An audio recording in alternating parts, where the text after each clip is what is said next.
Rachel, thanks so much for joining us. As we like to do at the beginning of every episode, I'd love for you to introduce yourself to those who don't know you. Thank you so much for having me. It's great to be here. I'm Rachel Apfel Glass. I'm the founder of Glosslab. We have a mission to modernize the manicure and pedicure, and I'm happy to be here to talk to you. And as I understand it, you have how many locations? We have 20 locations in New York, Miami, Dallas, and DC. You have a product line, and you've also just launched or are in the process of launching a franchise model. Is that right? We have just launched our franchise model. So to date, we have had corporate stores. We recently announced a partnership with Josh Koba, who is the co-founder of European Wax Center. And he has, in addition to helping us expand our franchise business, he has become the first franchisee of Glosslab as well. Congratulations. Thank you. Very exciting. Indeed, it is, especially such a leader in that sector. Can we go back, rewind to what you were doing before this? As I understand it, you were in hedge fund sales. Is that right? I was in hedge fund sales for about 10 years out of business school. And what were you doing in that role? So in that role, I worked at several different hedge funds. I was investor relations and marketing and really raising funds for hedge funds. At what point did you say either I've had enough or I've got this great idea? What was that point? I had the idea for a while. I have always been very entrepreneurial, and I've always had that itch to do something on my own. And part of what I loved about working in hedge fund fundraising was it was a very entrepreneurial role within another business. It was really an eat what you kill, raising money type of position. And I loved that. I have two young daughters. Once I had my second daughter, and I was traveling to multiple cities, oftentimes within the same week, I felt like it was time for a change and really decided to follow this dream I had always had of really having my own business. So left to start Glosslab. Did you think at that time, okay, here's an opportunity to control my own destiny, have more control over my time, be home more, sort of, on my schedule than the role that you were in? Yes, absolutely. I felt like it was much more control, I think, for good and bad. It obviously comes with a lot of risk and a lot of scary pieces, as opposed to having the consistency of a regular workplace and a regular schedule. But the advantage is that, aside from doing something that I've come up with myself and I'm very passionate about, it does come with that flexibility. And I'd like to say that while I've never worked harder than I do right now, it's on my own schedule. So that really makes a big difference. And you talk about that entrepreneurial spirit that you've had all of your life. What was that?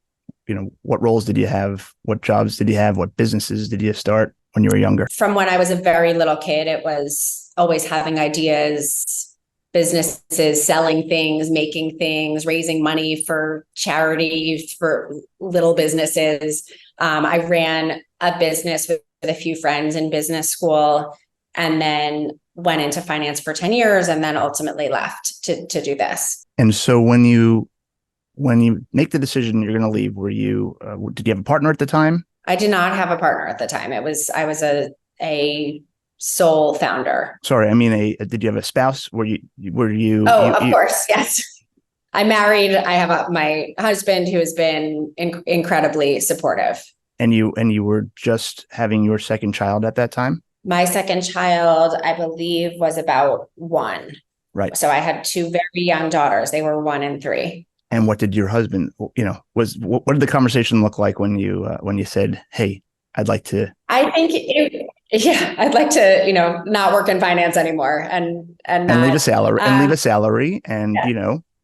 Yes. Thankfully, he was very supportive. I think he saw really the passion behind what I was doing. He also saw sort of my unhappiness with just the lifestyle at the time of having 2 young kids, working in finance, traveling so much. It was not despite it being lucrative in a lot of ways, it was really negatively impacting just our life and our family.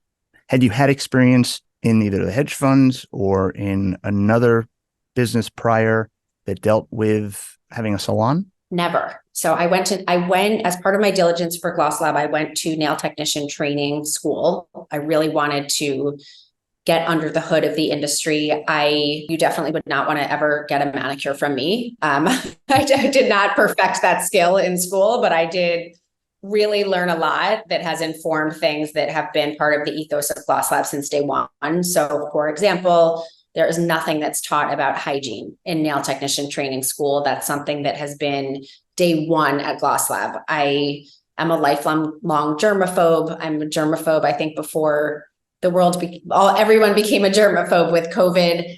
And that's really been in the Glosslab day one. So our tools are cleaned with hospital grade sterilizer machines. Our services are completely waterless. A lot of that really was born out of going to nail technician training school and really learning that about the industry, that there's really not proper hygiene standards. So I felt that we had to create that on our own at Glosslab. But how did you know that there was a demand for it? How did you know what the market was? Because you didn't have that industry background. I still do this. Where I found what was missing for me as the customer with getting my nails done was the customer experience. I found that it was really inconsistent. I would question sort of the ethical practices of the nail salons that I would go to. I would question if things were clean. And I, as a customer, I didn't want to have to do that. Like I wanted to go to a nail salon and know that the polish was good polish, that the nail technicians were trained on giving a great manicure, that the tools being used on my fingers and my toes were clean. And I try to still do that. Like I still stay the customer. When I go to our locations and get a service, I approach it like I'm a customer, and what is missing here? What can we do better? What are we great at? What are we not great at? Did you, I think I read that you had, when you were doing your initial research, you had a novel approach with something with TaskRabbit? Yes, I hired, there was really very little to no data on the nail salon industry. New York City alone has 4,200 nail salons, but not a lot of, I would say, larger businesses in the space. So early on, I hired TaskRabbits to stand outside various nail salons in different neighborhoods, and count at different hours of the day and count the number of people that were going in and out of the nail salons. That's how I made the first model of like how many appointments, what revenues I anticipated for different hours of the day, different traffic. So then when you gathered all the data and it said, okay, this actually could make sense, what was next? In the beginning, I felt like it was a few things I did every day. So it was speaking to experts in the space. I partnered with an operator to help me open the first location. I found 3 of my first nail techs who I'm proud to say are still with Glosslab, and they helped me with, this is how we do a manicure. This is our steps. This is the sanitation. This is how we do a pedicure, like each piece of it. And little by little, I started as a pop-up, and then we signed our first 2 leases, and grew. It was little by little in the beginning. First of all, I'm surprised that it speaks to who you are and your organization, that those first 3 folks are still with you. Because one of the things that I was very curious about is I'd imagine labor is such a hard part of the equation of your business. Labor is always hard. From the beginning, to me, I think the manicure is empowering. So I feel like having a manicure is about so much more than just having your nails polished. It's really about feeling polished. And I feel like if you feel good, if you're in that great outfit with a manicure, like if you feel good, you do good. Like you have confidence, you can take on your day. And in the beginning and now with labor, I have taken that same application of like really empowering from the inside out. I believed if we make our team and our staff feel good, they're going to do good, and they're going to take care of our customers, and they feel good about themselves and what they're doing. And we offer very equitable compensation. We have guaranteed gratuities. We have done that since day one.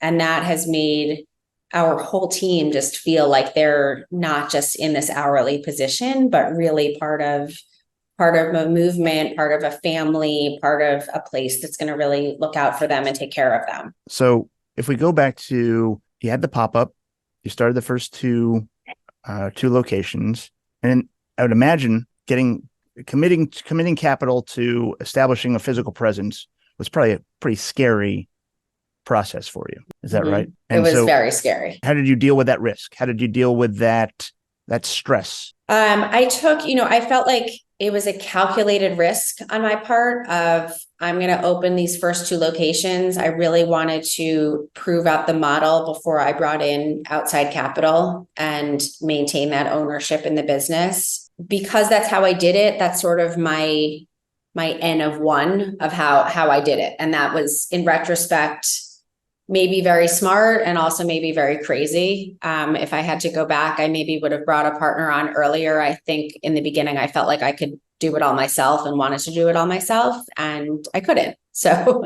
ultimately brought in partners with a lot more expertise in areas that I didn't have. But that was just, that's how I moved it forward in the beginning. I was like, this is a step. This is a location. I'm going to try it.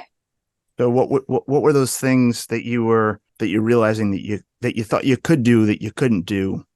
And what was that point where you said, okay, I need to go get some help? Yeah. I mean, I had never operated a salon before. I had never had employees before. I had never, while I had a business background, I did not have that business background.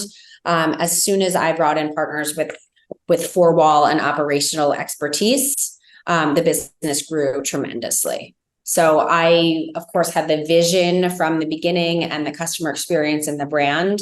But I would say, and this is always my advice to other people, is like, hire your weaknesses as soon as you're able to.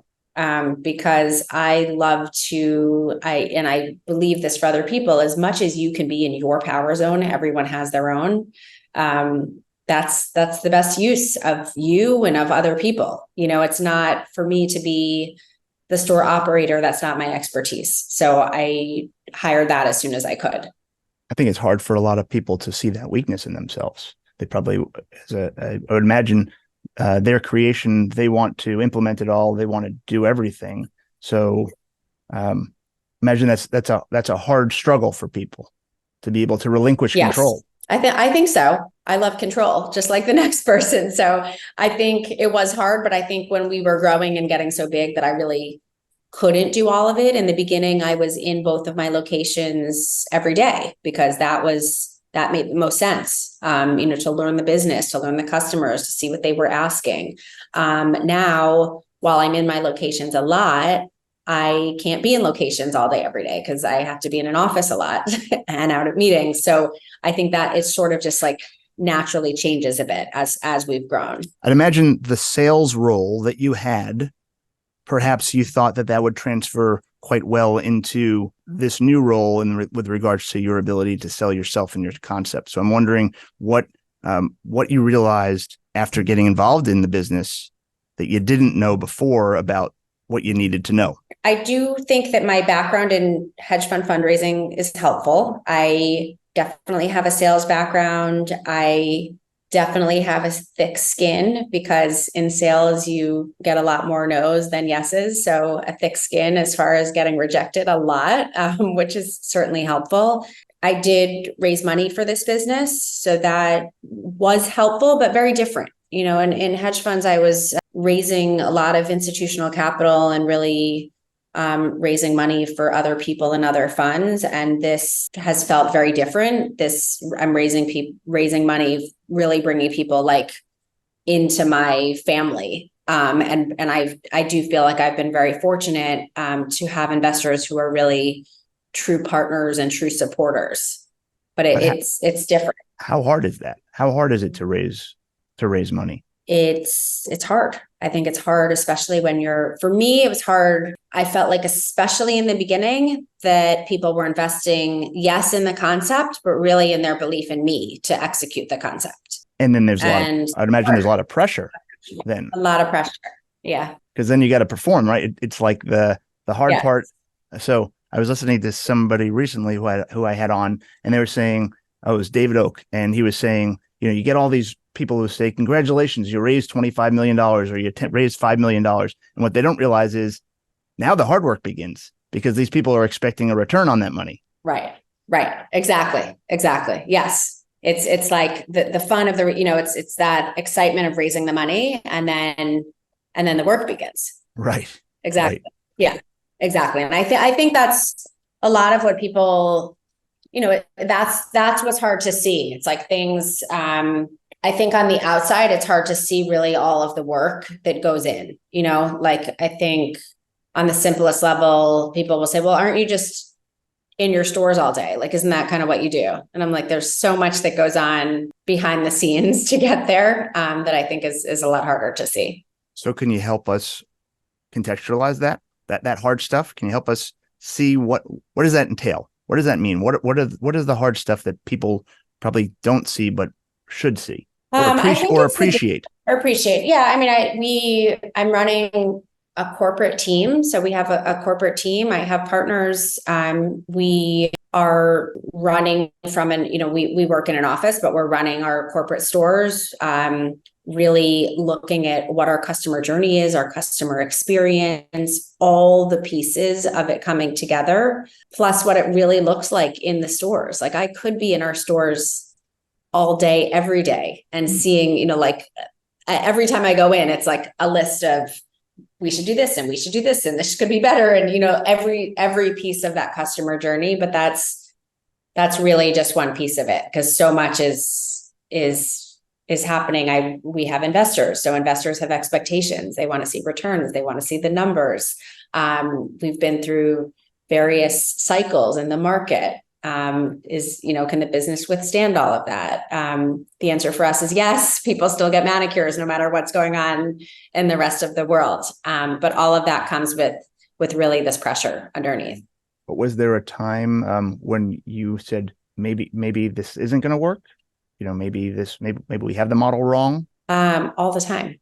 I think about that all the time. I'm up at night all the time of like, could this be better? Could we do this? Like all the time. I doubt it all the time. So then how do you separate? You had a job where you had a salary and you had a responsibility with the goal that you could have more time. Well, you could control it more, yet it's all encompassing. So how do you deal with that struggle between the two of, okay, I want to be present for my family. I want to be there for my girls raising my girls and growing up. But I've got this business to run. That seems like a real pull between the two. Yeah, it is and it isn't. I mean, I don't really know what balance is. I'm a person that I don't have a lot of chill. So I think that's if anything, like that's hard for me. I'm kind of always on.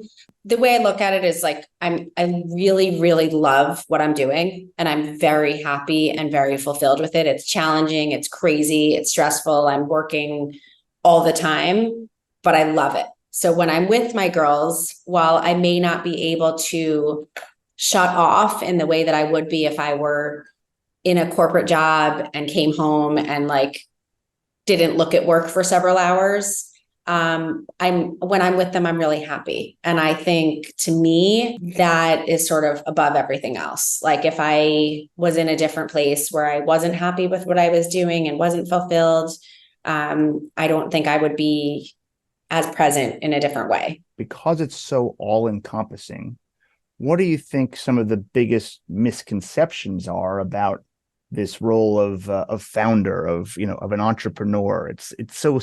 It has such a cachet and so sexy, I think, in modern day. But I'm just curious to hear from you what you think now going through it, what you think people don't really understand or misunderstand. Yeah, I think you're absolutely right. I have people that will say, you're so lucky you have your company. And I'm like, yes, of course there's luck, but I work so hard every single day, 7 days a week. It's not all this glamour. It's a lot of work, a lot of focus, a lot of working with people, managing people, having, expectations from my team, from our in-stores plus investors, it's a lot every day. And I think while it's crazy and I love that, it comes with a lot of stress that I think those who are not in that position, it's harder to see it. It's very different than having a job, showing up for it every day, doing what you're supposed to do and going home, because it just doesn't turn off like that. And so how do you manage that? How do you manage that stress? I do well with stress. That's sort of like, I do better with stress than without stress. That's right. Probably part of my crazy, and part of your success. And yes, I would say part of both for sure. I wake up very early. So the morning is really my sacred time, when it's quiet before my husband and my daughters are awake. That's kind of my time where I go through sort of my top focuses for the day. I exercise, I meditate / try to meditate, but like, that's really my time where I set up my day. It of course doesn't happen every single day, but if it doesn't happen, I'm off. So to me, that is sort of what it's just like, that's my grounding compass every morning. And then everything else that comes at me that day, I feel much better prepared and able to take on, as opposed to just kind of I wake up on the offense, I would say, and sort of set my own tone and my own priorities for the day, as opposed to kind of waking up on the defense. And when you talk about your girls and what you want for them, I wonder, given your experiences, would you want them to have?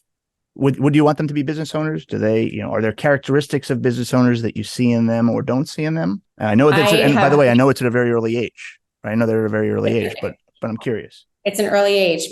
Although my girls are now 8 and 10. My 10-year-old is in my office doing work today. So maybe that's a sign. She's packing some product orders for us today. So I definitely see it with both of them in different ways. But I think more than anything, what this has shown me is I want them to find something they love. And I don't feel like I sort of myself knew to do that when I graduated college. It was sort of like, these are some career paths. Even when I graduated business school, it was like, if you're not going to banking or consulting, the career services couldn't be that helpful to you. I didn't want to go to one of these several big companies. So if that's, I think for my children, I really want them to take that time and explore and find something that they really love. In whatever capacity it is. So you brought something interesting, which was you didn't know then. So my question to you is, what do you wish you knew when you started that you know now? I think that it's easy to get a lot of the shoulds in your head of I should go to law school, or I should and I'm going back to graduating college. I should get a job. I should do all of these things. I think when I look back, I always knew that I loved my own business. There were things about it now. And of course there's hindsight, it's easier to see in retrospect, but I always knew what I really wanted to be doing.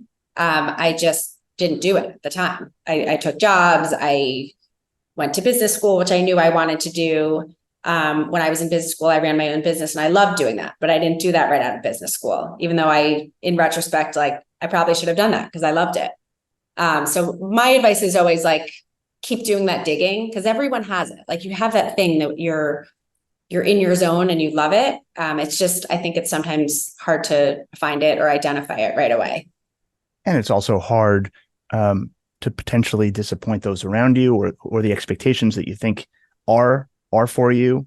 And while you might feel right for you, it comes with a lot of other people around you, and you don't necessarily want to make that decision. Correct me if I'm wrong. I saw you shaking your head.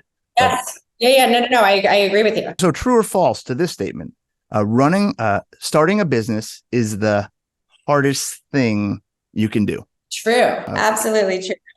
Even harder than having 2 girls? That's hard too, but in a different way. Hard together. Yes. Different way. You've talked a lot about trusting your gut and instinct, and this can tie back to knowing what your path is. But I think a lot of people aren't very good at listening to to what they know inherently is right for them or the right choice to make. Help people listen to that voice a little bit better. It is hard to listen to that voice. I've found that when I don't listen to that voice, even decisions that I've made in business, when I interview someone, I have sort of a gut instinct about someone. When I've gone against that and hired someone anyway, that gut comes back, like things like that. And I think I've found over time that it's so important to listen to that gut and to listen to that gut of myself in jobs I've taken where I've had a gut, even in the interview process of, you know what, this job maybe isn't right for me. And for whatever reason, I took it. And guess what? It wasn't right because I knew it wasn't right going in. So I think it's really just a lot of times it's allowing room for that gut. That gut has a voice and it's loud. And you can ignore it, but it kind of just comes back. So I think it's sort of letting that be. And sometimes it's just taking a pause to think about things instead of, I know for me, sometimes I have a tendency to just kind of push forward, but it is important to take that time to sort of pause and assess if you need to.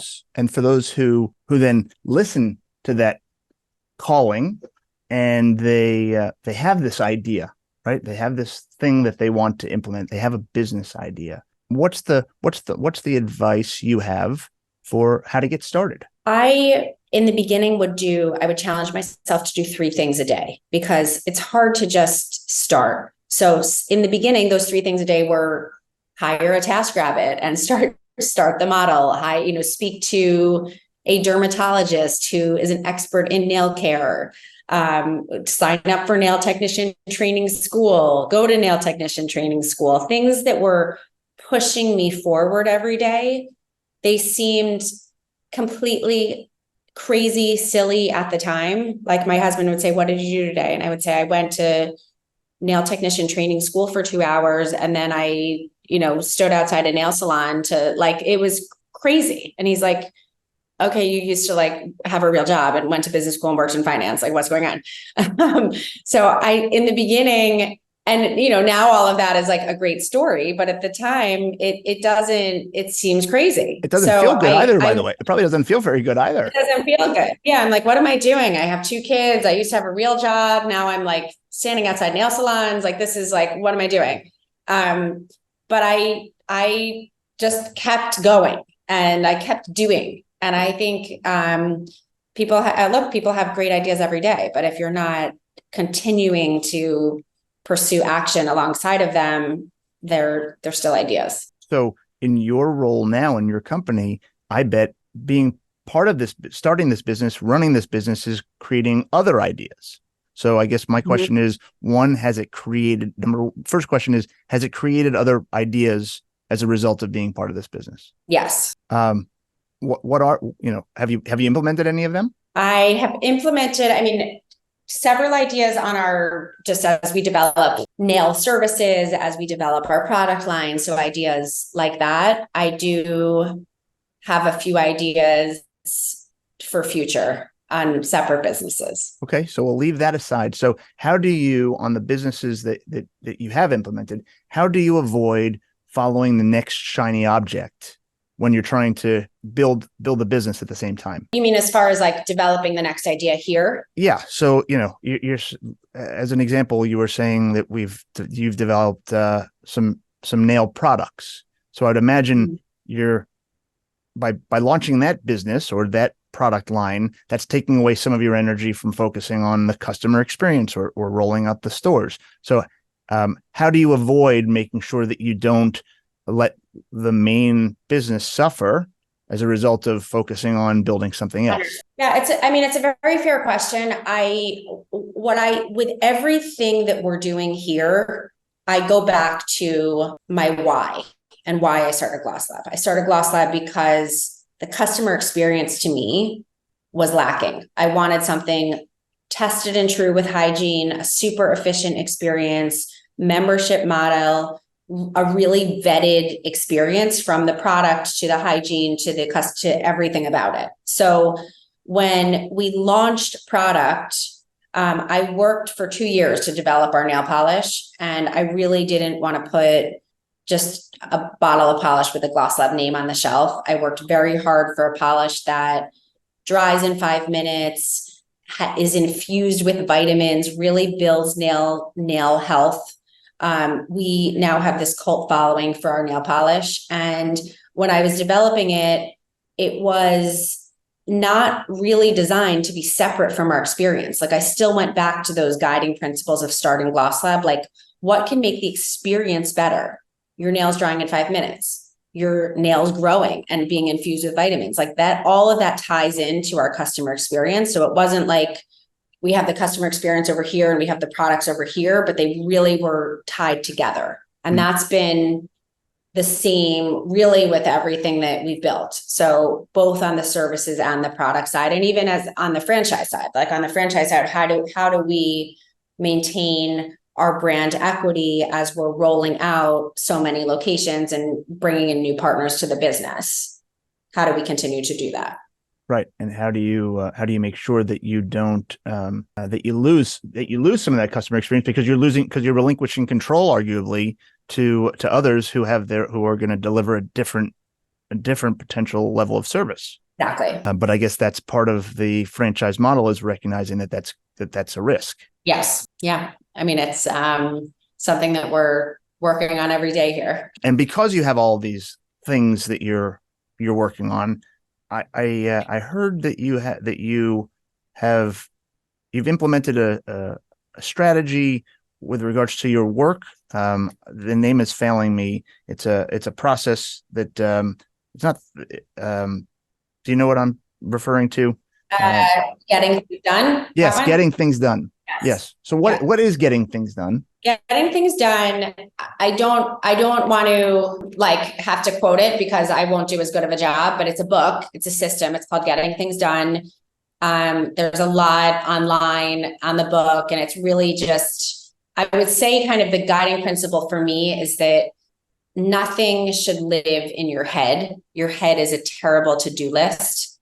Everything, I have lists for everything. I have a system, and it outlines the details of the system, but it has changed the way I live, I work. It's just everything is, I'm a super organized person, but this is my favorite system, and I've been using it for years. I can't recommend it enough. Who introduced you to that system? I'm like a nerd junkie for productivity systems, like books and podcasts and things like that. And I don't remember who introduced me, but I kind of just love this stuff. So when I found this, it was it for me. You're familiar with Kyle Newport, by the way, since you're talking about processes? What is it? Kyle Newport has a fantastic podcast that talks all about work processes and deep work. His whole process. I'll check that out. That is exactly what I love. I'll check it out. Thank you. I'll share that with you. Sure. The other question to understand is, people, you had mentioned, you're so lucky. People see it now. When you're bringing people into the organization, how do you help them understand where you were and where you are now is not, hasn't been always? Because I'd imagine there may be a level of expectation when people come into an organization that's experiencing hyper growth or growth that this just is the way it always is, and they probably, they're different than the people who the 3 nail technicians who were with you from day one. Like, they have a completely different appreciation for the business. Yeah, I think yes and no. I mean, I do think while we've obviously gotten bigger and grown and become, much more corporate, a lot has changed, but a lot has not changed. So the culture, the way that we do business, the passion, the people, the hard work, all of that has really been the same since the beginning. Like the way we work, the energy that we have, that has all stayed the same. So I think when we're bringing people in, it's finding people that really want that. It's intense, it's fun, it's everything in between. But it's definitely not like a standard 9 to 5 corporate job with, with all of the bells and whistles. I think it's different than that. And one final question, because I'm interested to hear from your perspective of, I've heard this comment from other business owners, that this concept of founder's island, this idea that being a business owner is a very lonely role. And so would love to hear what your thoughts on that place is. That's a very, it's a great description. I definitely can relate to that. I feel fortunate that I have a really great network of other founders in different business verticals, but doing similar things. So I feel like while we're all on our own islands, we're sort of, we have each other, which has been really helpful. But that's a very hard part, where it's sort of like I'm on this island and I have teams underneath, but there's no one totally like in the anxiety with me. I do feel fortunate that I have great partners in this business, who I can rely on, and who day to day can sort of be somewhat on the island with me too. But that's a really sort of hard and overlooked piece of all of this. I want to first of all thank you for taking as much time as you have to speak with me. I want to just give you the platform to share anything that you think we may have missed, or some words of advice, or just thoughts. So I just want to give you the mic. Thank you. No, thank you so much for having me. This was great. I really enjoyed our conversation. I enjoy talking about all of this, the journey, the current. I would say just words of advice, and I sort of talked about this, but I always say create your own happiness. And that to me is just, really just finding something that you love. I can't emphasize that enough. Wonderful.